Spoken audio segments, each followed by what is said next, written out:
We are learning the subject basic electrical engineering. So far, we learn about unit number 1, 2 and 3. Now, we'll start with the new chapter that we define as electrical machines. Now, in electrical machines, these following topics we are going to learn. One of the topic is called three-phase induction motor. So today we are going to cover three-phase induction motor. Then we will discuss rotating magnetic field RMF. It is also a part of the three-phase induction motor. Then single-phase induction motor, DC machines and generators. So let us start first with the three-phase induction motor. We'll start with the introduction. So what do you mean by motor? So motor is nothing but it will convert electrical energy into a mechanical energy, which is then supplied a different types of load, right? So here around us we can see fan, then microwave, washing machine, lift, elevators. In all the appliances there is a motor. So nowadays motor is the basic requirement of all electrical appliances. So that's why here need to convert electrical energy into mechanical energy. So here the induction motors are motors which work on alternating voltage. So it will work on alternating voltage where we have to apply the alternate supply. Induction motors having two types. One type of induction motor is defined as a three-phase induction motor. Another type we define as a single-phase induction motor. So here, in three-phase induction motors are widely used in industrial applications mainly because of they have simple and rugged construction, low cost, high efficiency, self-starting torque and low maintenance. So it is widely used in industrial applications. We'll start with one of the part of three-phase induction motor where you can see this is the overall picture of three-phase induction motor. So this is a three-phase induction motor where it consists of two parts. One part we define as a stator, which is a static part, and another part we define as a rotor. So you can see this is the stator part, which is a fixed part, and this is a rotor. So likewise, if we first start and discuss about the construction of stator, how here we can make this stator. So it is a stationary part of the motor made up of silicon steel stamping like this way. So you can see here these are the silicon stamping where they are laminated to reduce the eddy current loss. Same way, this is the part of the stator, the outer part of the stator where inside it is a rotor. So this is a slotted part of a stator which is made up of the silicon steel, right? So we are talking here outer part of this motor. When complete stator is assembled, the slots are formed on the inner side of stator.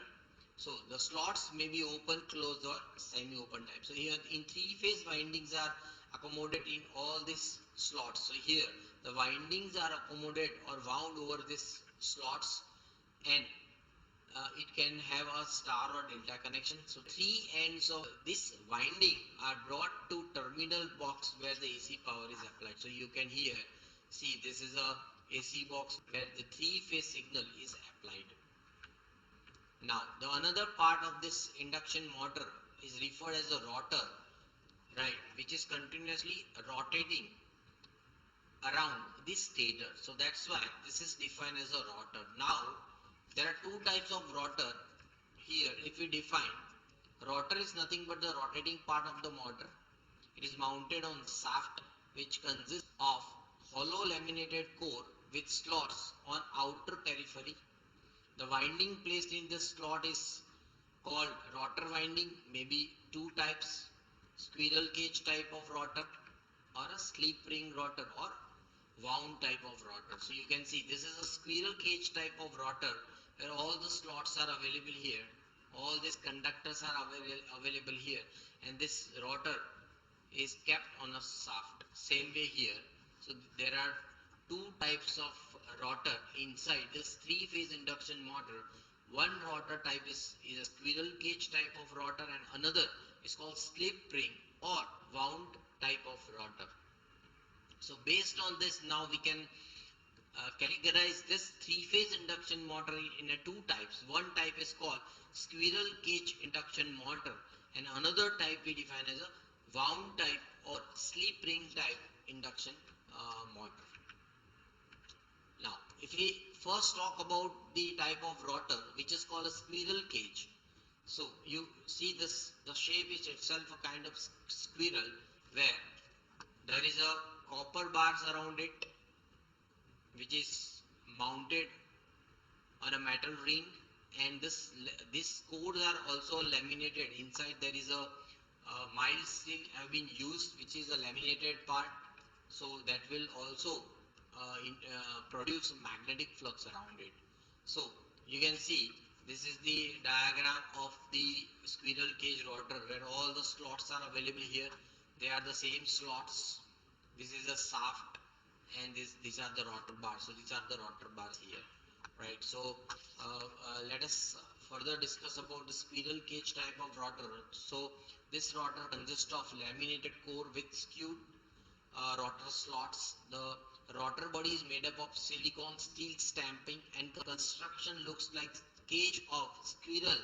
Hence, it is called squirrel cage rotor. So this rotor conductors are permanently short circuited. Therefore, it is not possible to add external resistance in this rotor circuit. So these are the short circuited. So no external resistance can be accommodated here. Hence, the slip rings and brush are not required here, and simple and economic in constructions. Now this requires a less maintenance.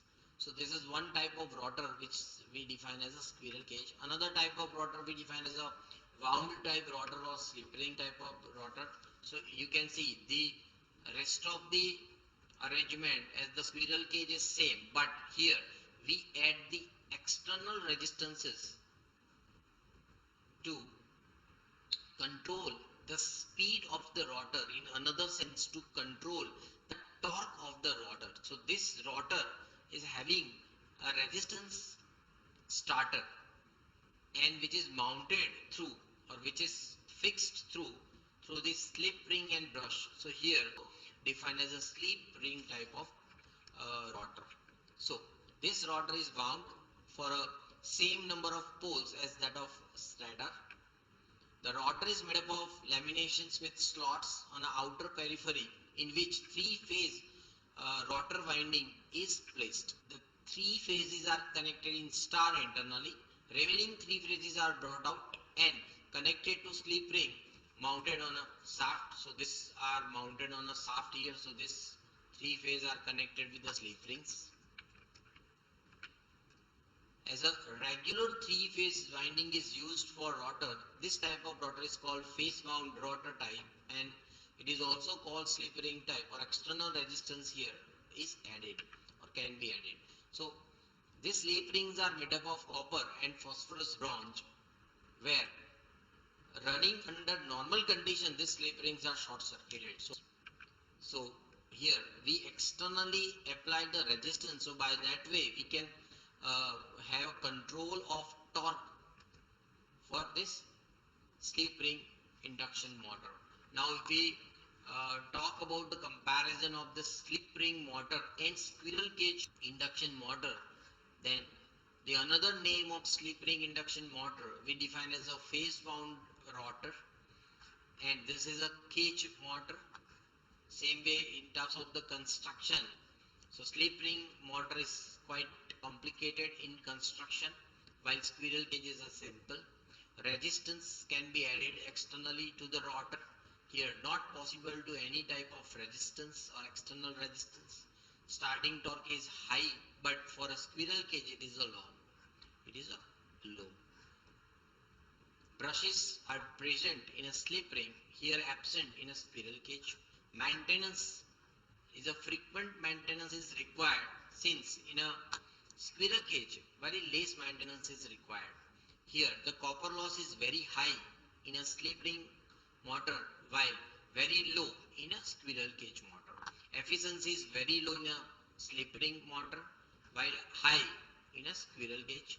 Same way, it is possible to control the speed of slip ring motor while not possible they control the speed of the squirrel cage. Same way, the power factor is low in a slip ring motor while high in a squirrel cage motor. Cost is high in slip ring while very cheap in or cheap in squirrel cage type of motor. Starting current is very low in a slip ring motor while starting current is high in a squirrel cage type of motor. Now, what are the uses where hoist, cranes, elevator, where high torque or high initial torque is required, where the slip ring motor is required, but in lathe machine, fan, blowers, then profiting machine, etc. Are the application of squirrel cage motor where the low torque is required. Right? So here we learn about the three-phase induction motor and the construction of three-phase induction motor, where we learn about the stator as well as rotor, and there are two types of rotor. One is called squirrel cage and another one is called slip ring or wound type. Thank you, dear student. If you have any doubt, please write in the comment box. Thank you very much.